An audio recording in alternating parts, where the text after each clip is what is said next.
DIY can change your life. And I'm going to tell you why I think so. And by the time that you leave, I hope that you can apply it to your own life as well. So who are you hearing from today? My name is Emma Downer, and I'm the founder of a social media brand called DIY with Emma, which helps people to get into DIY. I've created over 1,000 free-to-access videos to help people get into DIY that have been viewed over 65 million times in countries across the world. In March 2020, when we went into our first lockdown, I started uploading videos onto TikTok. And these were just time lapses that showed people what I was doing day to day. And people started to ask, what did you do there? What tool did you use for that? I've got a porcelain sink that has a chip in it. How would you fix that? And so I started to do how-to videos to help people out. And as I went along, I noticed little DIY hacks that I thought people might like. And so I put videos up of those as well, which started to get noticed by social media companies, and they republished it on their page. A few months in, I was putting off starting this really important project that I wanted to do. And so I made a video and I said, I'm going to start this project today, and I want you to help me to keep accountable. And I'm going to show you all of the things that go well and all of the things that don't go so well. And what I found is that whenever I published something that showed people what didn't go well, they would say, oh my goodness, I thought it was just me. I thought I was the only person doing that wrong. Everyone makes it look so easy. I thought maybe I just wasn't cut out for this. And that's how my follow-along projects started.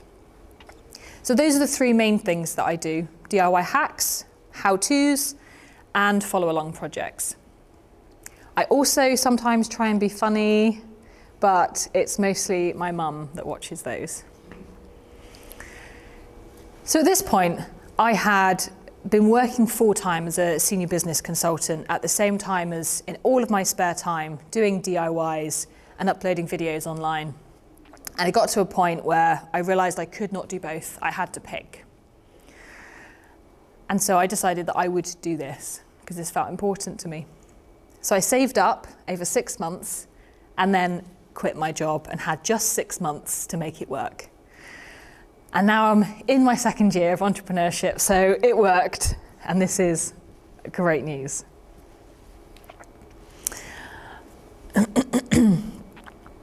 So the most common question that I get from people is, so how did you learn how to do all of this?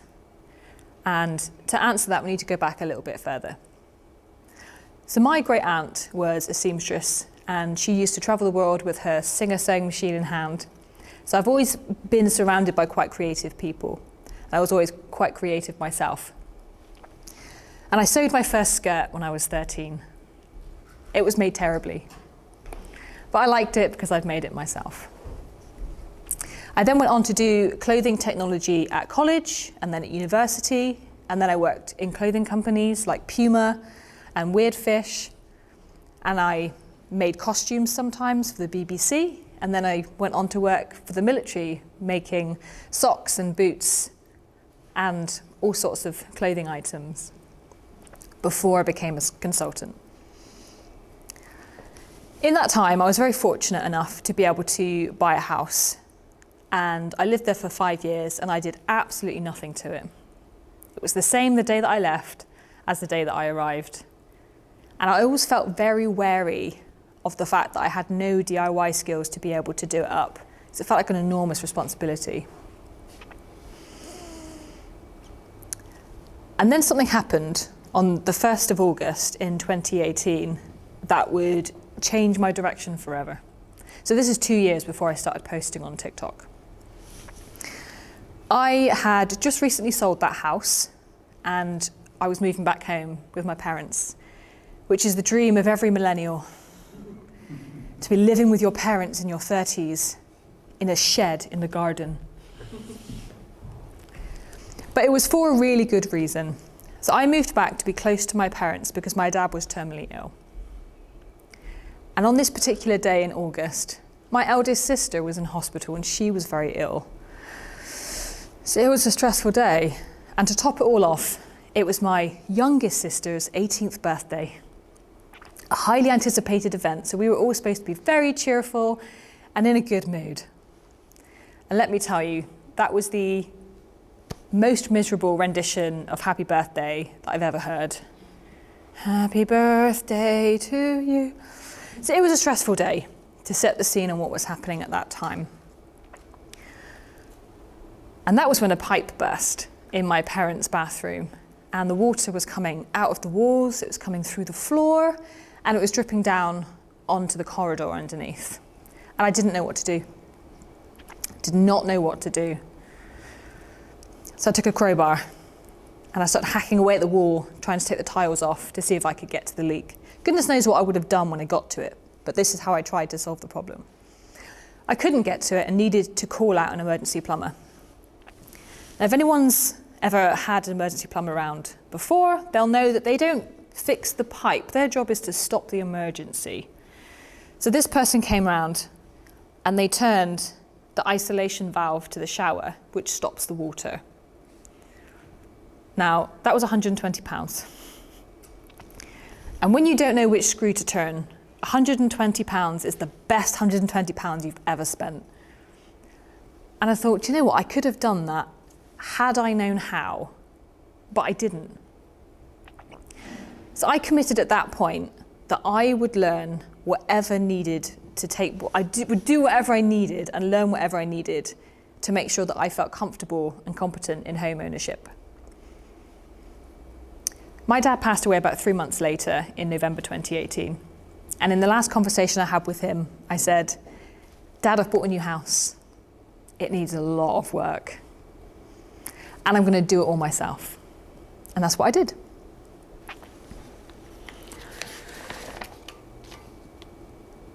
So you just got to know a little bit about me. And we're up to today. So what's happening in the DIY space at the moment? I went to a networking event last week and I met a man there who said to me, Emma, I'm 34 and I'm terrified by DIY. I've got no idea what I'm doing and I'm really embarrassed by it. He said, so when you go to your talk next week, I want you to tell them that. So if anyone there feels like that, they'll know that they're not alone. And he's right, we're not alone. DIY is not a standardized part of the school curriculum. So the onus is on individuals to self-serve and to self-educate, to learn what they need to. And more often than not, the first time someone moves into a property of their own, be that somewhere that they're renting or somewhere that they've bought, is the first time they realize that they have this huge skills gap. Now, there's lots of companies that do market research into DIY and they look at trends. And they've discovered that 79% of people feel comfortable enough to have a go at painting and decorating. But for other types of DIY, for example, building work, putting up a stud wall, it varies quite a lot. About 23% of men and about 7% of women felt comfortable doing a DIY like that. And it's worth noting that confidence levels for women was lower across nearly all of the DIYs.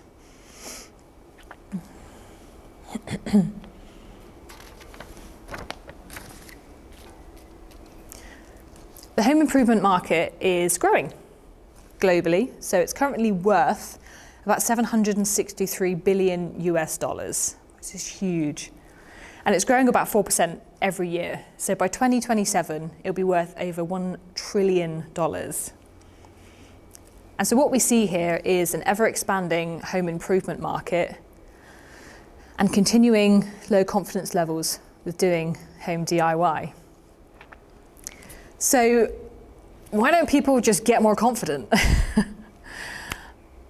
Another person that I met at that networking event last week said to me, Emma, you won't believe the call that I had this week.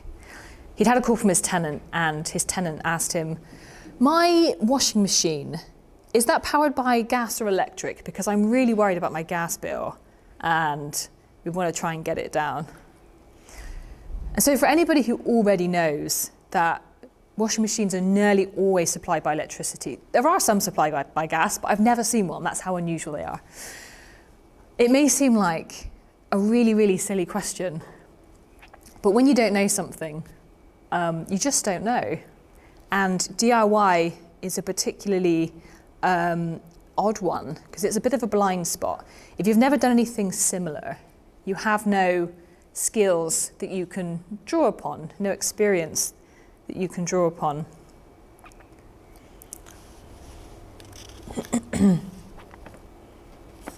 So for those people who ask that question, it shows quite a lot of courage and quite a lot of vulnerability. And if they are laughed at and mocked for asking those questions, do you think they'll ask another? Probably not. So the fear of making mistakes and being mocked adds a sort of layer of complexity for people who are left to self-serve and to self-educate. And quite often for people, it's not so much not knowing what part in a dishwasher to replace or not knowing how to get to it. It's quite often not knowing what words to put into the search engine to even start to resolve their problem. Some of the other questions that I've had are things like, how do I take my kitchen cabinet doors off? Which way does the drill need to turn? What does DIY mean? If I stick up my shelf with blue tack, will it work? If I use a lot of it?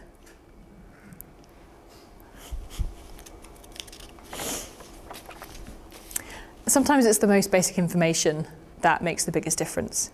So my most popular video is actually a really, really basic concept. It has over 7 million views. Who here has heard of a siphon?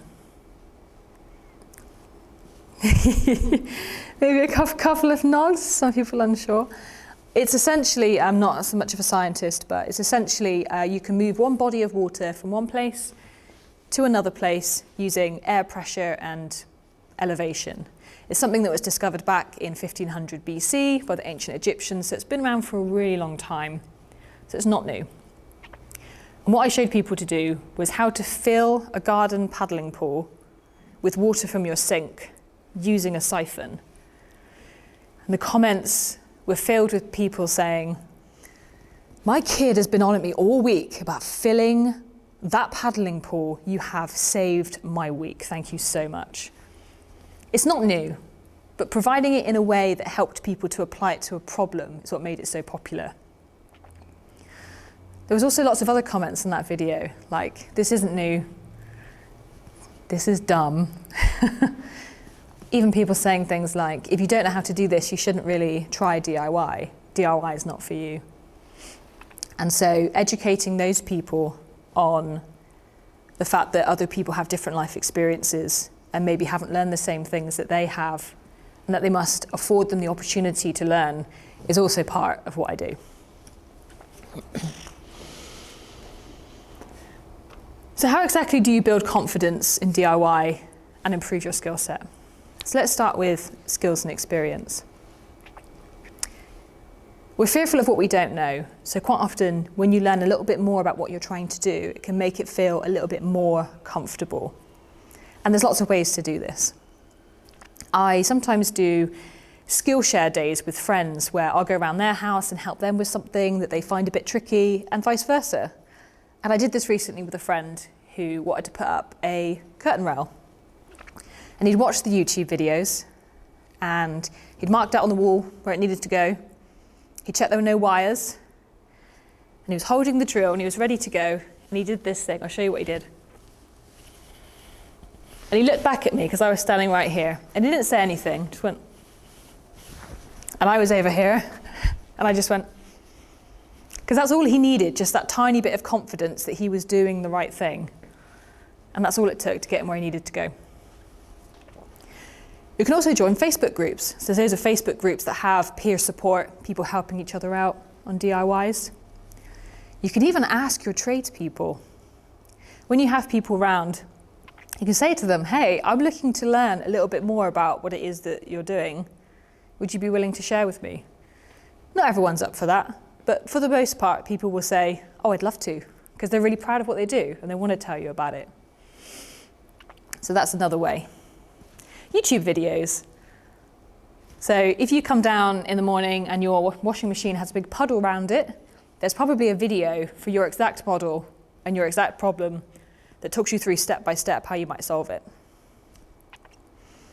There's also in-person and online classes.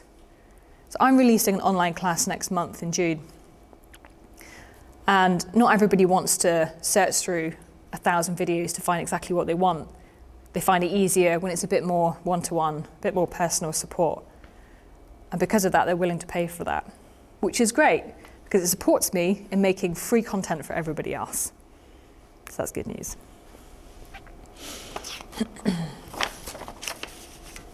So building confidence. Building confidence is a bit like training a muscle when you go to the gym. So you start with where you feel comfortable and you work your way up from there. And I'm going to tell you about what it was like doing my first DIY. So I decided that I was going to put up a shelf. And I looked online and it looked a lot more complicated than I thought it was going to be. And I was immediately overwhelmed. What am I doing? This isn't for me. I can't do this. I'd even bought a drill for this exact job, and I picked it out of the box and it felt so heavy. It's like, oh, it's just the weight of this, it feels so heavy. I didn't expect it to be so heavy. And I just felt silly. I felt really silly holding the drill. There was no one there. I was alone at home and I was blushing. I was like, this is so embarrassing. People are going to see me with a drill. But I thought, I can do the first step. I can just see how far I get. So I looked at the first step and it was, what's your wall made of? And I was like, I don't know. How do people know what their wall's made of? So I researched it. Step 2, check there's no wires behind.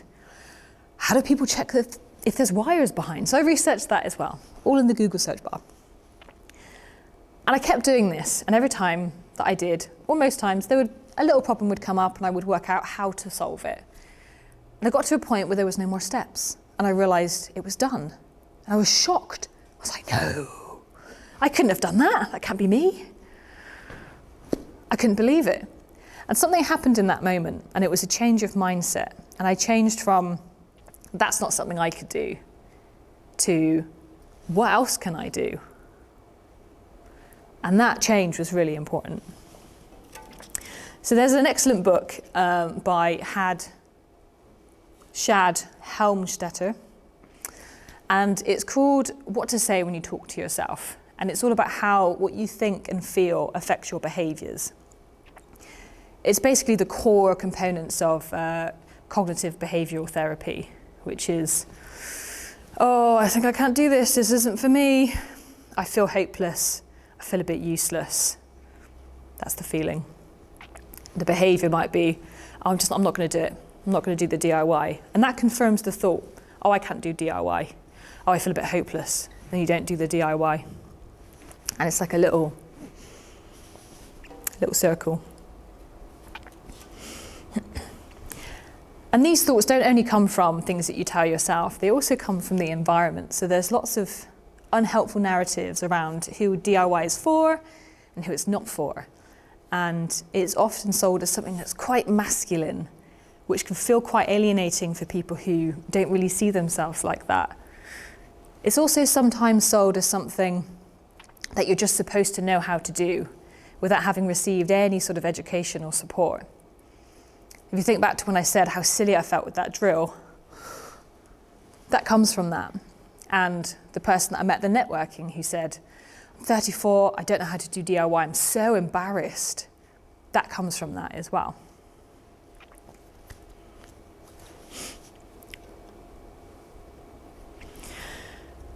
But why is it important that we feel more positively about these things and can do things for ourselves? So having a sense of control and a sense of agency in your life is a basic human need, and it's something that we need to be able to thrive. If any of you have ever been to take your car for an MOT and you think, they might be ripping me off and I can't tell, it's making me feel quite anxious about it. For people who have gotten into the habit of feeling okay about asking questions even if it makes them look a little bit silly, and understand some of the language around car maintenance, can feel a lot more comfortable and a lot more competent in having that engagement.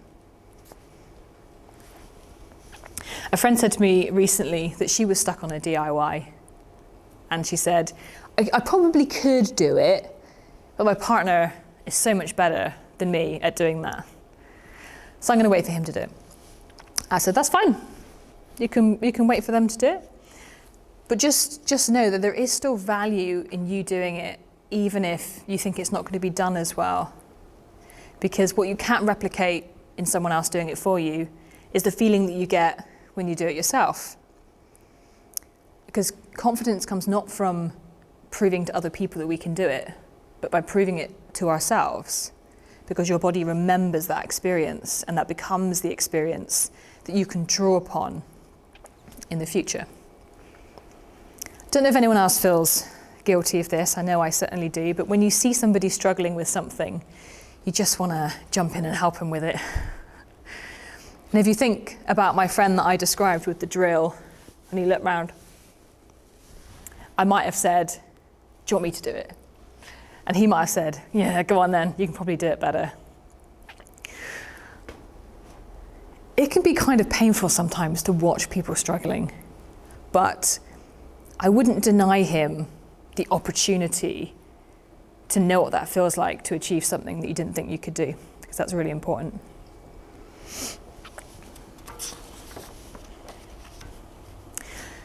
And that cycle that I mentioned between thoughts, feelings, and behaviour, that works in a positive way too. So the thought might be, what else can I do?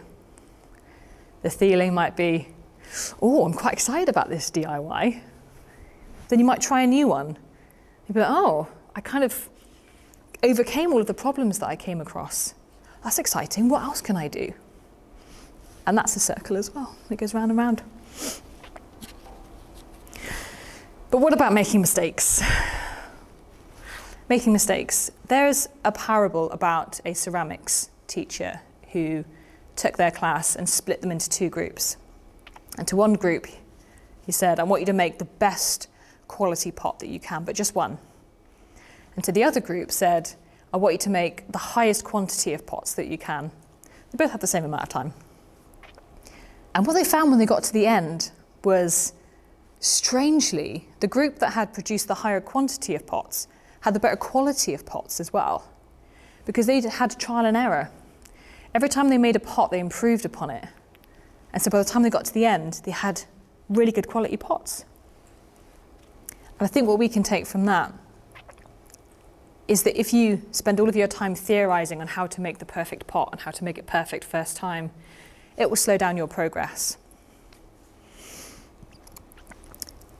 So some things to think about when you are doing DIY in your home and what you might like to choose to do. Electrical work often requires approval, sign off from a qualified electrician.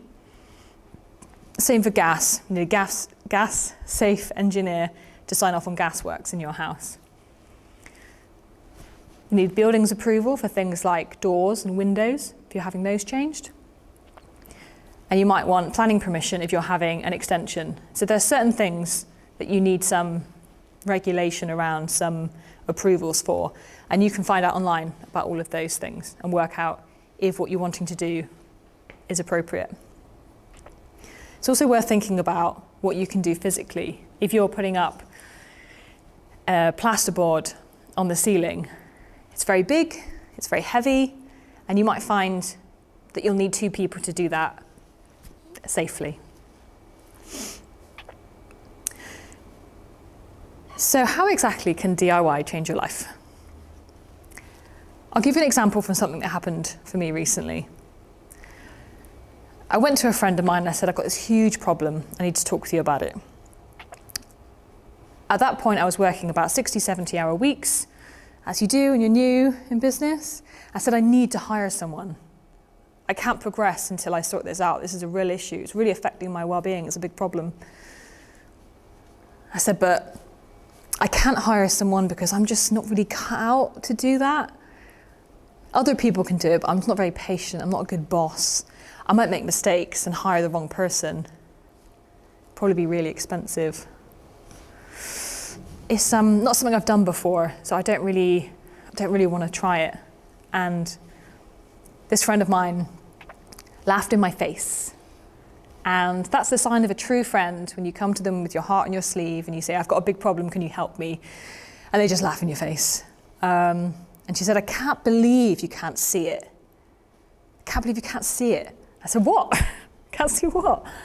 She said, these are all of the same things that you tell me that your DIY community come to you with for help. I'm scared of making mistakes. This isn't something that I can do. What if it's really expensive? And it changed the way that I thought about that particular problem. And I realized that whilst I was learning DIY all of that time, I was learning how to plaster, how to tile, how to do all of these crafty things. What I was actually learning is the practice of problem solving. And the practice of problem solving can be applied to any problem that you've got in your life. DIY just affords you the opportunity to do it in an environment that's fairly comfortable.